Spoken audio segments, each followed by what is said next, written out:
Bismillahirrahmanirrahim. Assalamualaikum warahmatullahi taala wabarakatuh. Alhamdulillahirabbil alamin wassalatu wassalamu ala asyrafil anbiya'i wal mursalin wa ala alihi wa sahbihi ajmain. Okey, inilah sharing tentang Hizib Bahar, siri amalan pendidikan diri. Saya nak sharing sikit tentang kelebihan kitab ni, kelebihan Hizib Bahar ni yang mana kita boleh belajar daripada Ustaz Azam Azhari. Dia ada Telegram dia, boleh follow dia punya Telegram, dan dia akan buat kelas every week, untuk kita perbaiki bacaan kita, untuk kita baca bersama-sama dengan Ustaz Azam, dan juga untuk kita mendapat ijazah daripada amalan kitab ni lah. Ni adalah kitab yang lama, warna biru ni. Yang warna hijau ni adalah kitab edisi yang terbaru.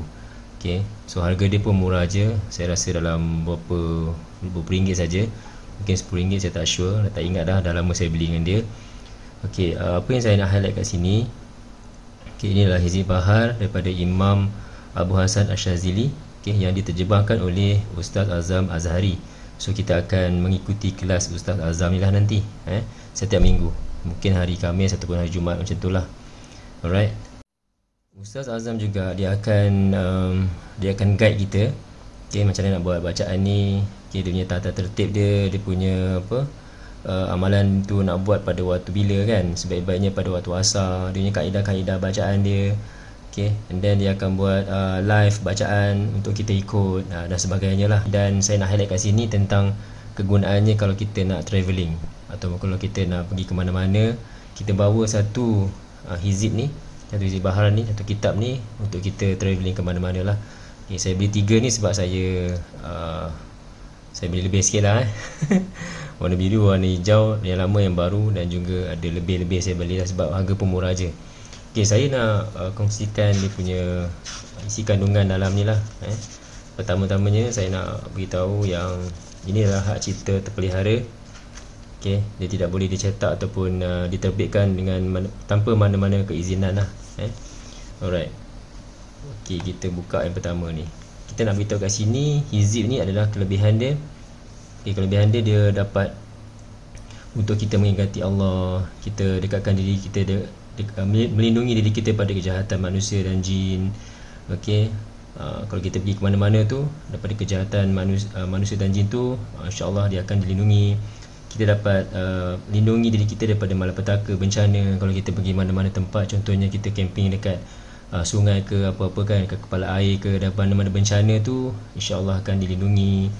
Meminta kebaikan dan kebahagiaan di akhirat, meminta pembukaan ilmu dan ma'rifat, dan juga yang terakhir adalah rezeki. Ini yang saya suka, dan saya memang yakin dengan apa yang akan kita dapat daripada bacaan ni lah. Dengan izin Allah akan kurniakan kita dengan kesemua 6 kelebihan yang dinyatakan di sinilah. Hizib ni, Hizib Bahar ni, dalam tu ada ayat Al-Quran, ada hadis Nabi, ada doa-doa, dan juga zikir-zikir orang-orang soleh yang membacanya dan dihimpunkan dalam satu hizib ni. Itu yang bestnya.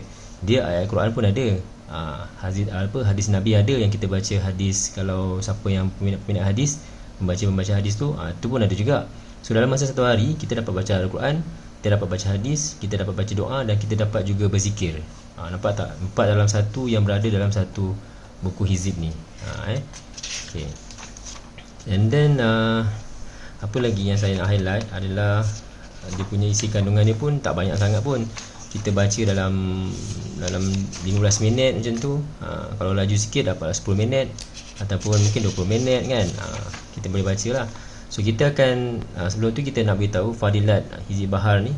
Kalau siapa biasa, kalau dibacakan pada orang yang ketakutan, maka dia akan selamat. Sekiranya dibaca kepada orang yang sakit, maka akan disembuhkan penyakitnya.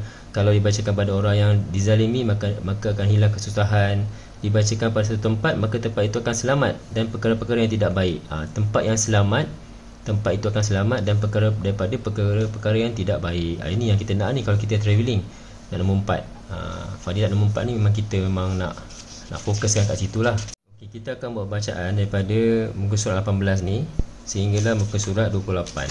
Tengok muka surat 28 dan sampai kat sini lah. Tak banyak pun, sebab dalam ni dia ada ayat-ayat Al-Quran dan empat item tadi tu dalam satu kitab ni, tapi dia ada terjemahan sekali. Maksudnya kalau kita baca tak banyak pun, itu yang dapat dalam 10 minit, 15 minit ataupun 20 minit bacaan sahajalah. Okay, tengok ni ada introduction dia. Okay. Bismillahirrahmanirrahim. Allahumma ya Allah ya Aliyu ya Azim, baca sampai habis. So ni maksud dia. Yang saya nak highlight kat sini adalah nanti sampai dekat sini kan, fastabisna wansurna wasakhil lana hazal bahr. Kita berhenti kat sini, tarik nafas dan kita doa lah apa yang kita nak. Ni doa kita yang pertama dalam hati kita.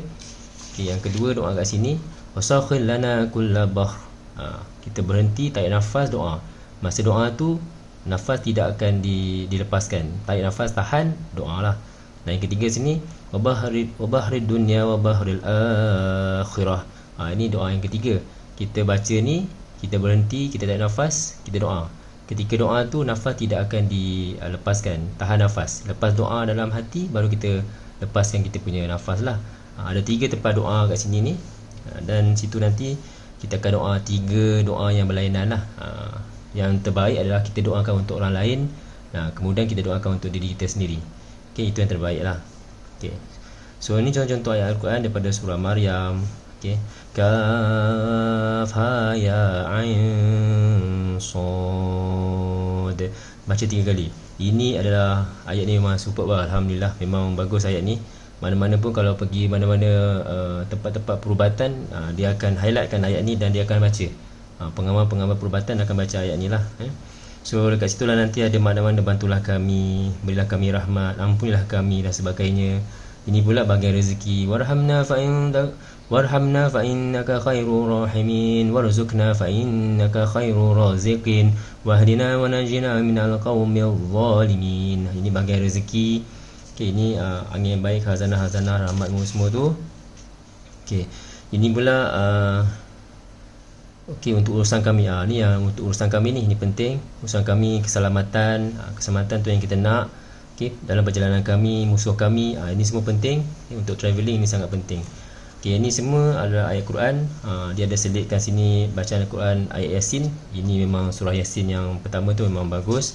Okey, dia akan masukkan dalam dia dan kita akan baca lah. Maksudnya kita akan baca surah Yasin ni hari-hari lah, maksudnya macam tu. Okey, yang ini pula pun sama. Ayat Al-Quran dan juga makna. Maksudnya kalau kita baca tu, kita baca sekali dengan makna dia sekali lah. Itu yang best tu. Maksudnya kita baca, kita tahu kita baca tu apa maksud dia. Kita dapat feel lah, dapat feel dan kita tahulah kita tujuan kita baca tu untuk apa kan. Apa yang kita mohon dengan Allah SWT tu kita dapat tahulah. Okay, lepas tu ni ayat Al-Quran tu, ada banyak ayat Al-Quran. Okay. Dan yang terakhir adalah bacaan-bacaan yang penutup lah. Macam ni, Bismillahirrahmanirrahim. La yadurru ma'a ismihi syai'un fil ardi wala fis samaa'i wa huwas samiul alim. Ini kalau kita pergi mana-mana, sebelum kita makan dekat mana-mana kedai, kita pergi kedai tom yum ke mana-mana, kita baca ni. Ni untuk sebelum kita makan, sebelum kita buat apa saja kan. Ni bagus bagus. Alright. Ni wala haula wala quwwata illa billahil aliyyil azim ni dah nak habis. Okay, ni pun dah habis. Dan saya bukan ustaz. Saya bukan ustaz, saya memang macam kita semualah, manusia biasa je. Cuma saya nak beritahu kitab ni, Hizib Bahar ni sangat bagus. Dia punya kemujaraban dia tu memang alhamdulillah lah, memang tak dapat ditandingi oleh mana-mana. Silalah beli. Sila beli dan saya recommend untuk bacalah. Sebab dia selain daripada baca Al-Quran hari-hari, so kita dapat juga amalkan zikir dalam ni ada. Macam yang saya cakap tadi lah, ada 4 kan. Ada zikir, ada Quran, ada hadis dan sebagainya lah. Sangat bagus lah. Siapa yang beli ni memang orang kata dapat mengikuti kelas Ustaz Azam. Dia akan update lah every week. Yang tak mampu nak follow tu boleh buat bacaan sendiri lah. Pastikan kita dapat dia punya apa tu sanad ataupun kita punya ijazah, dapatkan ijazah daripada Ustaz Azam, nanti dia akan bantu kita. Alright. So saya rasa itu saja. InsyaAllah kita akan buat perkongsian tentang kitab-kitab yang lain lah. Assalamualaikum warahmatullahi taala wabarakatuh.